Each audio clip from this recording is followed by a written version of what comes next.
ঢাকার উত্তরার মাইলস্টোন কলেজে বাংলাদেশ বিমান বাহিনীর প্রশিক্ষণ বিমান বিধ্বস্ত হয়ে এখন পর্যন্ত নিহতের সংখ্যা বেড়ে ২৭ জনে দাঁড়িয়েছে, তেমনটি কিন্তু আমরা জানতে পেরেছি। এবং নিহত যারা হয়েছেন তাদের মধ্যে অধিকাংশই শিশু এবং নিহত ২৭ জনের মধ্যে ২৫ জনই শিশু, তেমনটি কিন্তু এখন পর্যন্ত জানা গেছে। এখনও আমি রয়েছি এই মুহূর্তে জাতীয় বার্ন এবং প্লাস্টিক সার্জারি ইনস্টিটিউটে।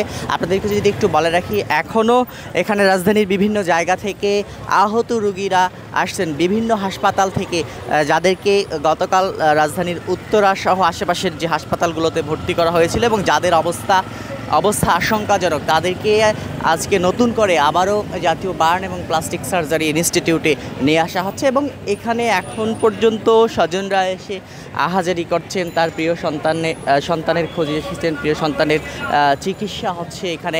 এবং এই চিকিৎসা চলাকালীন অবস্থায় অনেকে মৃত্যুবরণ করছেন। এবং আপনাদেরকে যদি একটু বলে রাখি, এখনও এই জাতীয় বার্ন এবং প্লাস্টিক সার্জারি ইনস্টিটিউটের আশেপাশের পরিবেশ কিন্তু এখনও ভারী রয়েছে। বিভীষিকাময় যে ঘটনাটি ঘটেছে উত্তরার মাইলস্টোন কলেজে, যে বিমান বাহিনীর প্রশিক্ষণ বিমান বিধ্বস্ত হয় এবং বিমান বাহিনীর প্রশিক্ষণ বিমান বিধ্বস্ত হওয়ার পর গতকাল আমরা দেখি তাৎক্ষণিক উত্তরার আধুনিক হাসপাতাল সহ আশেপাশে যে হাসপাতালগুলো রয়েছে সেই হাসপাতালগুলোতে আহতদের চিকিৎসার ব্যবস্থা করা হয় এবং পরবর্তীতে তাদেরকে উন্নত চিকিৎসার জন্য জাতীয় বার্ন এবং প্লাস্টিক সার্জারি ইনস্টিটিউটে নিয়ে আসা হয়। এবং আজকেও কিন্তু এখন পর্যন্ত অনেক আহতকে নিয়ে আসা হচ্ছে। একটু সর্বশেষ তথ্য মতে আপনাদেরকে যদি একটু বলি, সকালে রাজধানীর যে জাতীয় বার্ন এবং প্লাস্টিক সার্জারি ইনস্টিটিউট রয়েছে সেখানে একটি সংবাদ সম্মেলন হয়েছে।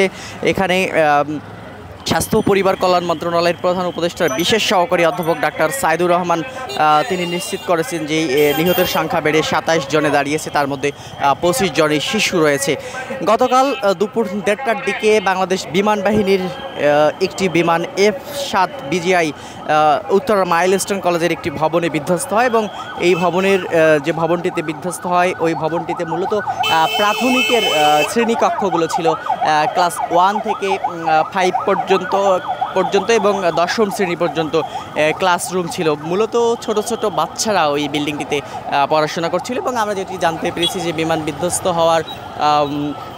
বিমানটি যখন বিধ্বস্ত হয় তার 10 মিনিট পরেই সেই সকল শিক্ষার্থীদেরকে সেখান থেকে 10 মিনিট পরেই বিদ্যালয়ে ছুটির কথা ছিল। ঠিক 10 মিনিট আগেই, স্কুল ছুটির আগে 10 মিনিট আগে বিমানটি বিধ্বস্ত হওয়ার কারণেই এত সংখ্যক হতাহতের ঘটনা ঘটেছে, তেমনটি কিন্তু আমরা জানতে পেরেছি। জাতীয় বার্ন এবং প্লাস্টিক সার্জারি ইনস্টিটিউটের একজন ডাক্তার সাইদুর রহমান জানান, নিহতদের শিশুদের মধ্যে অনেকের বয়স 12 বছরের কম, যেটি আমরা বলছিলাম যে যে সকল শিক্ষার্থী নিহত হয়েছেন তাদের বয়স 12 বছরের কম, তারা তৃতীয়, চতুর্থ বা পঞ্চম শ্রেণীতে পড়াশোনা করতেন, তেমনটি কিন্তু আমরা জানতে পেরেছি। দগ্ধ হয়ে তাদের মৃত্যু হয়েছে। মূলত বিমানটি যখন বিধ্বস্ত হওয়ার পর আশেপাশে আগুন ধরিয়ে যায়, সেই আগুনে দগ্ধ হয়েই এই শিশুদের মৃত্যু হয়েছে, তেমনটি কিন্তু জানিয়েছেন চিকিৎসকরা। এবং এখন পর্যন্ত 20টি মরদেহ পরিবারের কাছে হস্তান্তর করা হয়েছে, তেমনটি কিন্তু আমরা জানতে পেরেছি। এখনও যে সকল অনেক মরদেহ এখনও শনাক্ত করা যায়নি, সে সকল মরদেহ কিন্তু এখানে ফ্রিজিং করে রাখা হয়েছে, তেমনটি কিন্তু আমরা জানতে পেরেছি। এবং এখানে আহতদের চিকিৎসায় সর্বোচ্চ ব্যবস্থা নেওয়া হয়েছে এবং যাদের চিকিৎসার জন্য বিদেশে নেওয়ার প্রয়োজন তাদেরকে দরকার হলে বিদেশে নিয়ে যাওয়া হবে, এটি কিন্তু সরকারের পক্ষ থেকে জানানো হয়েছে। তো এই ছিল এখন পর্যন্ত জাতীয় বার্ন এবং প্লাস্টিক সার্জারি ইনস্টিটিউট থেকে সর্বশেষ পরিস্থিতি। আবারও যদি একটু বলে রাখি, গতকাল উত্তরার মাইলস্টোন কলেজে বিমান বিধ্বস্তের পর এখনও কিন্তু আহত রোগী আসছে জাতীয় বার্ন এবং প্লাস্টিক সার্জারি ইনস্টিটিউটে এবং নিহতের সংখ্যা বেড়ে 27-এ দাঁড়িয়েছে এবং আহত কিন্তু অর্ধশতাধিক। এবং এখানেই প্রায় শতাধিক আহতদের চিকিৎসা হচ্ছে বার্ন এবং প্লাস্টিক সার্জারি ইনস্টিটিউটে, তেমনটি আমরা জানতে পেরেছি। তো এই ছিল এখন পর্যন্ত জাতীয় বার্ন এবং প্লাস্টিক সার্জারি ইনস্টিটিউট থেকে সর্বশেষ পরিস্থিতি।